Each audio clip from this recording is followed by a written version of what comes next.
I love an underdog story, and it was a lot of fun to watch an unsponsored player defy everyone's expectations to win $1 million playing Street Fighter VI at Capcom Cup X. In an emotional speech, the runner-up Chris Wong talked about how Street Fighter is not his full-time job. He is a salaryman who practices after work, and Uma, the winner, is one of his training partners. I love watching big tournaments not just to see high-level play way beyond what I will ever achieve myself, but also for the human stories they bring, the rivalries and friendships, the legends building legacies, and the unexpected upsets. But Uma winning $1 million was just the headline from the culmination of an entire season of tournament play in Street Fighter VI. In this video, I'm going to take a closer look at a couple of other stories from the build-up to the tournament, and by presenting these highs and lows, show why you should watch fighting game tournaments too. Before Capcom Cup X proper got started, we had the Last Chance Qualifier. The qualification process for the Cup was designed to allow top players from regions around the globe to win a place, with most of the spots given to players who won regional tournaments, with a handful of big offline tournaments like EVO leading to automatic qualification too. The result was that regions with a lot of strong players, like Japan and the US, were especially difficult to qualify from, with several top players not managing to qualify. The Last Chance Qualifier though was an offline open entry tournament held over 3 days immediately before the Cup itself, with hundreds of players from around the world fighting for the last spot in the $1 million tournament. There were many big names in the LCQ who arguably might have been favourites to win the whole cup if they had got through. Punk, one of the greatest Street Fighter players of the past few years, Kakaru, who had beaten the EVO champion Angry Bird at Gamers 8 to win the biggest cash prize of the season before this point, and Tokido and Daigo were there too, waiting to show why they have consistently been considered two of the best Street Fighter players in the world for decades now. Another player with a strong history competing in the LCQ was Problem X. Probably Britain's greatest Street Fighter V player, he had won EVO 2018 with his main M. Bison, beating Tokido's Akuma in the grand finals. But, by his own admission, Problem X had a slow start in Street Fighter VI, not helped by Bison's absence from the roster, and there have been more eyes on his teenage British protege who had beaten him to qualify for the Cup, ending Walker. After losing that regional World Warrior final, Problem tweeted, "See you next season," suggesting he did not plan at that point to take on the LCQ at all. Jammers even said on commentary that Problem had mainly travelled to the tournament to support Ending, who he has described as his apprentice, but decided to enter the LCQ anyway to see how far he would get. The tournaments I'm talking about in this video, like most fighting game tournaments, follow a double elimination format. After losing a match, you're not out of the tournament yet. You go into the loser's side of the bracket. Your next match will be against someone else who has been knocked into losers by losing a match as well. If you win that, you carry on in losers, but if you lose, you are out.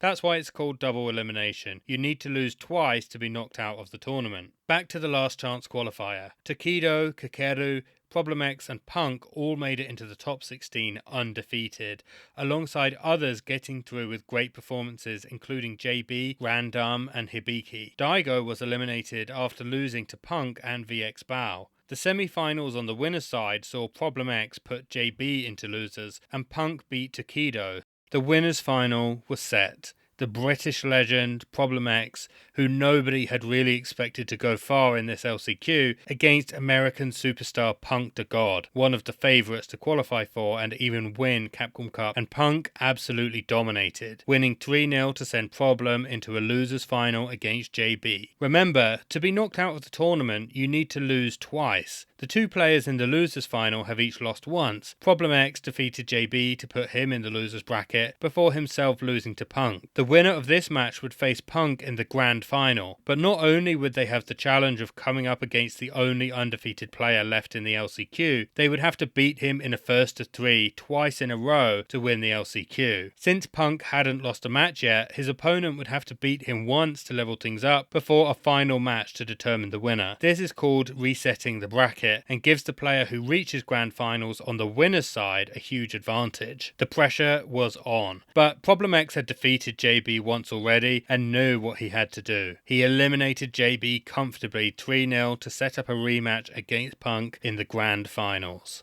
Punk was using Kami, a character that had caused issues for Problem's Bison in Street Fighter V, often leading to Problem dropping his main to pick other characters to deal with the matchup. But this wasn't Street Fighter V anymore, and Problem X had been paying attention in his earlier 3-0 defeat to Punk. He knew that he had to change up his approach. The start of the Grand Finals did not look promising for Problem X. Punk won the first round without taking a single point of damage, but Problem didn't lose his head. He focused and won the next 2 rounds to win the first game, and he won the next one too. He ended up resetting the bracket 3-1 to bring the Grand Final to a final match. After Punk lost the first game of the second match, he dropped Cammy, switching to Luke. Problem X was no longer switching characters to avoid Cammy. This time, he was forcing his opponent to change. But this character swap was too little, too late for Punk. Problem was unplayable, reversing the result from the winner's final to win the reset match 3-0, winning the LCQ and qualifying for Capcom Cup. Don't call it a comeback. The way Problem X won this incredibly stacked last chance qualifier tournament shows that he has been here for years, and he can use the experience and wisdom he has gained to turn the tables against even the strongest opponents. If you want to see what's next for these players, Red Bull Kumite New York is taking place on the 17th of March and will include both Problem X and Punk, as well as a load of other top players including Tokido, Mena RD, and Capcom Cup runner-up Chris Wong. I'm sure Problem X will continue to be a player to watch throughout the lifespan of Street Fighter VI,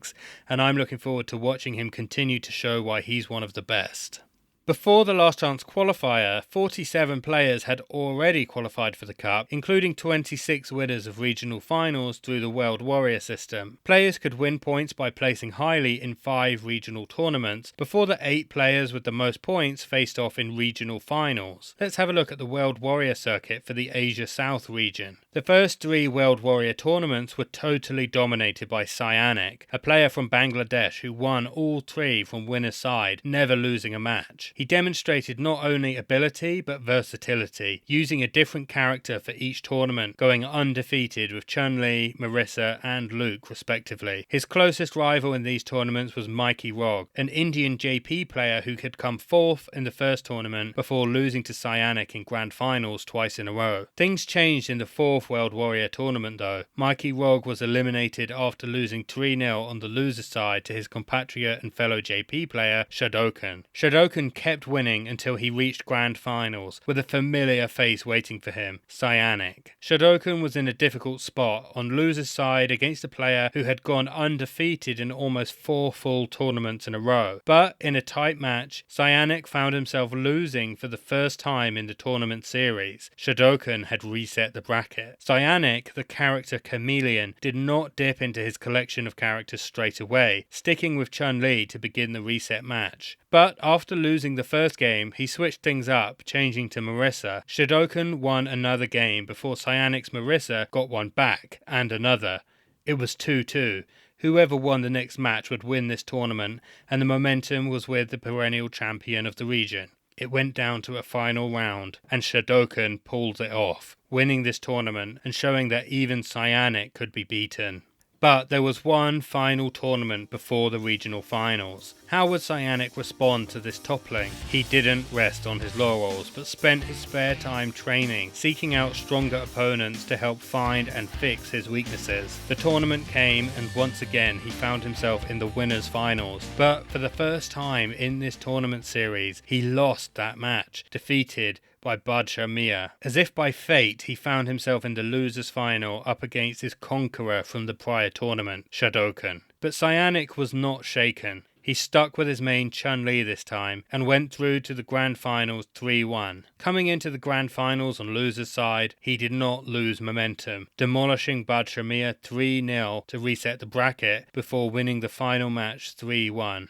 This left Anik at the top of the leaderboards by a mile on 240 points, with Mikey Rog in second on 145 points. Anik had won 4 of the 5 World Warrior tournaments for South Asia, but only the winner of the regional final would qualify for a chance to win $1 million at Capcom Cup. In the regional final, Mikey Rog was knocked into losers by Shadokan and then eliminated by Badshah Mia, who had entered the finals on the loser side of the bracket. Anik found himself against Shodokan again in the winners final, hardly seeming to break a sweat as he knocked Shodokan into the losers final 3-0. Anik was one match away from qualifying for Capcom Cup, having absolutely dominated 4 out of the 5 World Warrior tournaments for the Asia South region. However, he would await the outcome of the losers final between the only 2 players who had managed to take a match off him so far in the tournament series, Shodokan and Badshamir. Nothing was guaranteed. In a close match, Shodokan won 3-2, putting himself in the same position he had found himself before on loser's side of grand finals against the best Street Fighter player in the region. Could Shodokan repeat his Herculean feat and reset the bracket? Anik won the first game before Shodokan leveled things up at 1-1, but there would be no reset. From that point on, Anik did not drop a single round, emphatically qualifying for Capcom Cup head and shoulders above his strongest rivals in the region. This was huge, even getting coverage in mainstream news in Bangladesh. The country, while not small, has a population about 1/8 that of India, and yet 3 of the top 8 players in the Asia South World Warrior table were Bangladeshi. When I chatted with Anik in preparation for this video, he told me that the scene in his country is mostly online and centers around a Facebook group, but having this close-knit community enables players to push each other to new heights. He was ready to show the fruits of that work on the global stage in $1 million tournament. There was just one thing standing in his way. He needed a visa.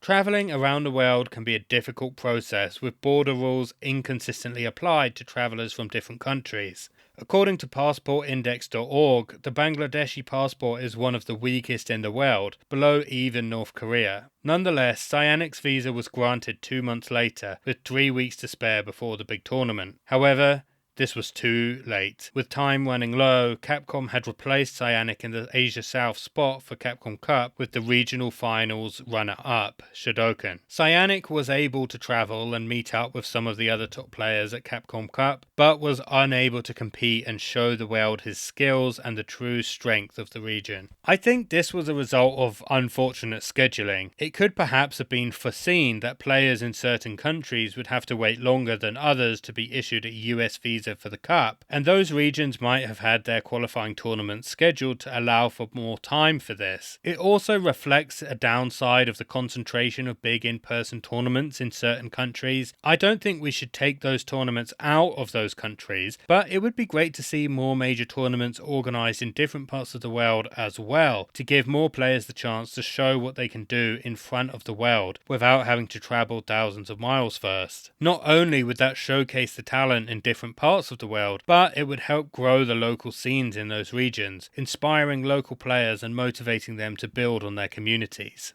I do want to say that none of this is Shodokan's fault. He seems like a cool guy and a great Street Fighter player himself, and there are no bad feelings between him and Anik. Tokido did some behind the scenes vlogs and interviews with some of the players at Capcom Cup, and he interviewed both Shodokan and Anik as well as Problem X. I highly recommend those interviews and will link them in the description. I am hopeful that Anik will get more opportunities to compete on the biggest stages, and I would encourage you all to keep an eye on his social media profiles, which I will link below, to stay up to date with what tournaments he's entering and watch those tournaments. This might just be a bump in the road in the winding backstory of a future legend of the FGC.